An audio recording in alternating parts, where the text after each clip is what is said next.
on the train headed back to Indiana. The rain is forming into rivers outside, writing down all the things.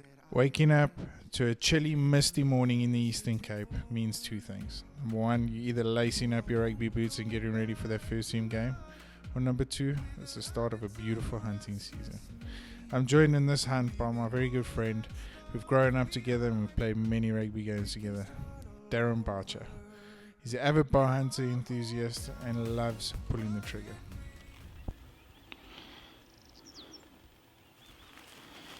Go down here. Walk along there at the bottom. Go around. Go down this way and up. We can try. We can try.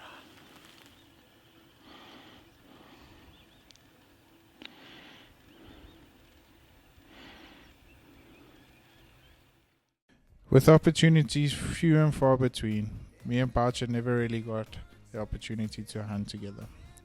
Until we decided that during the recent school break, we were going to set out onto a problem waterbuck bull that was spotted in the Aloe Grove area.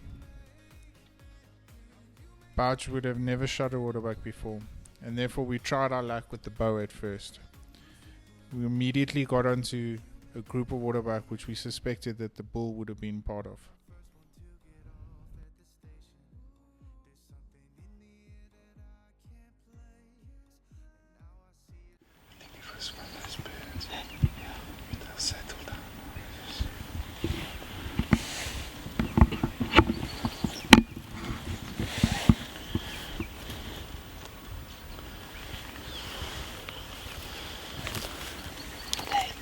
They're in line with this bush line here. Both of them, they're in line here. Looking this way. Should it not be better to go there? Can you see them? Can you see them?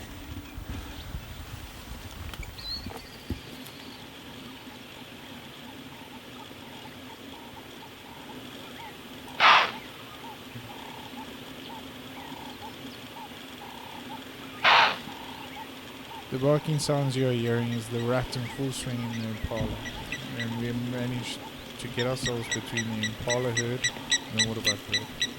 Not an ideal situation, especially when you're bow hunting.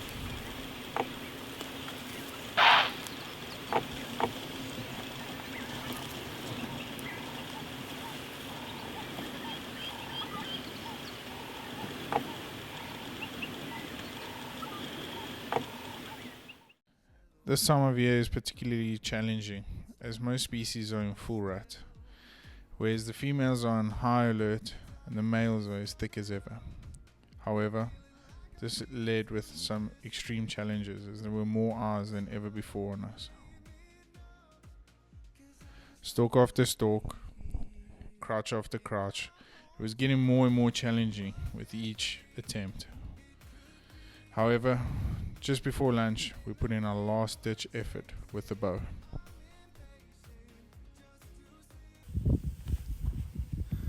Still there, something's in this grass. They're still there. Yeah.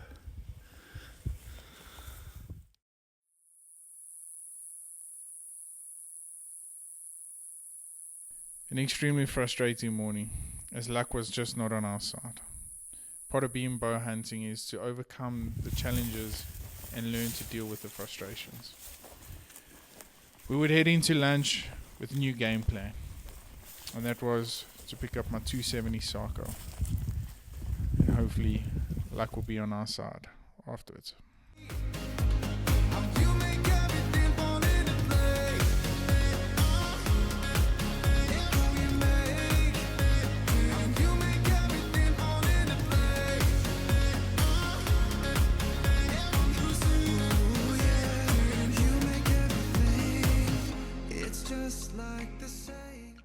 After lunch, we picked up the rifle and headed out once again, this time with a 270 in hand and fellow PH Dylan Thompson, who had been hunting the Aloe Grove area for some time now.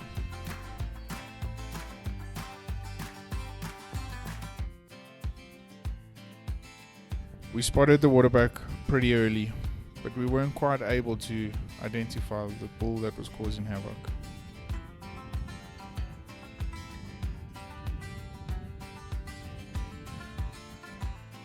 Dills highlighted to us that the bull was past its prime condition, but still fighting off some of the youngsters and not giving them a chance to breed. This is extremely good game management, as you want your younger generation coming through with the better genetics. And then suddenly we spotted him.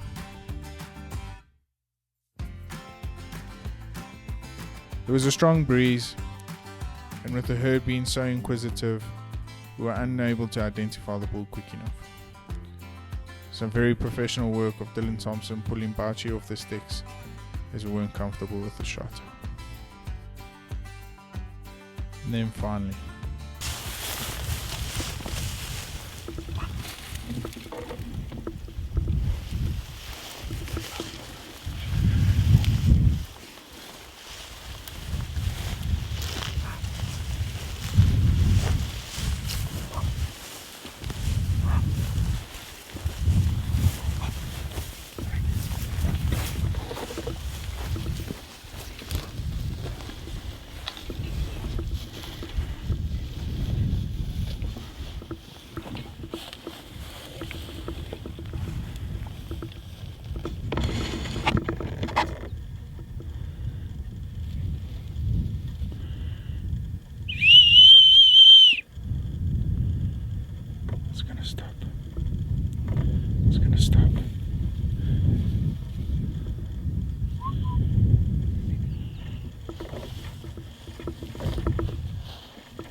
first Waterbuck, Boucher. You. Flip this morning. Yes. Shit.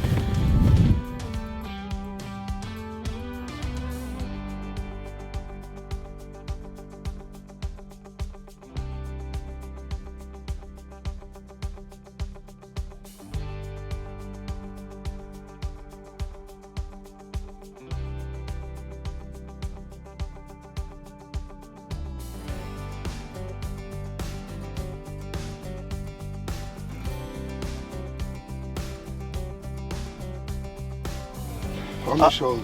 Yeah, I think this one was the one caught. I think it's quartering. Check here. Yeah, no, that one, I know that one. I think this one did damage this. It was gonna fall. He was, because I Is it thought I sticky like heard that? the shot, Ah, definitely. you know, and I was like, I wanted to say, hey guys, did I hit it? It's And then when it didn't like take off, when it just stood just 1-2 steps, and I was like, yeah. And it was crouched over a bit and then. But I think if we left him long enough, I'm sure that thing's got into Got lungs. lungs. I think it got him caught in. That second shot was solid. dead on. Solid. Great shot. We aged the bull at just over 10 years old, well past his breeding prime. And with evidence of fighting and deteriorating condition, this was perfect game management.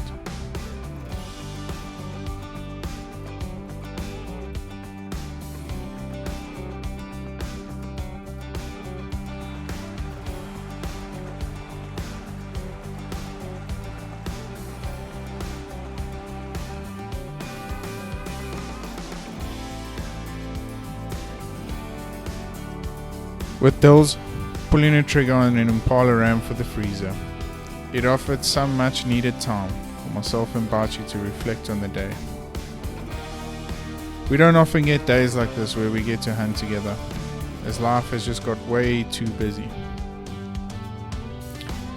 We reflected on some of our rugby playing days, some of our past memories, and some of our most recent. Sharing some special moments of our daughters being born, and just reflecting on some incredible moments we've shared over the past couple of years. Hunting's not all about pulling the trigger, seeing a bit of blood. It's about sharing memories, moments with the people we care most about. It's times like this that I often think about back to the day where I pulled the trigger on my first animal. Sharing that special moment with my dad and my uncle is something I'll never ever forget. And like I said in previous stories, every time I lace up my boots in the morning, I run through my same ritual.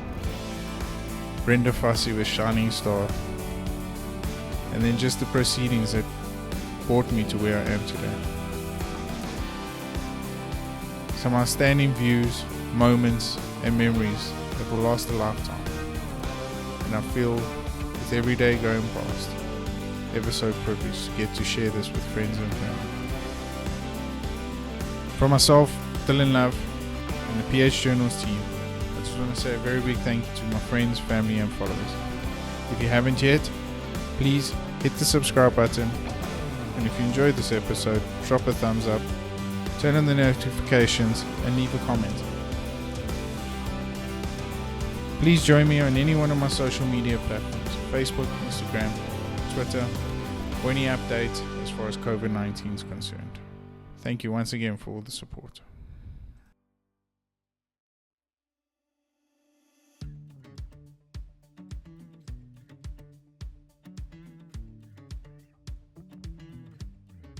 Big thank you to the following. Trees and camo don't just blend, become. Maxxis tires, the MT772s. Banana skins, we've got you covered. And finally, Tacticam, share your hunt. Big thank you to Dylan Thompson and the Aloe Grove team for an outstanding day.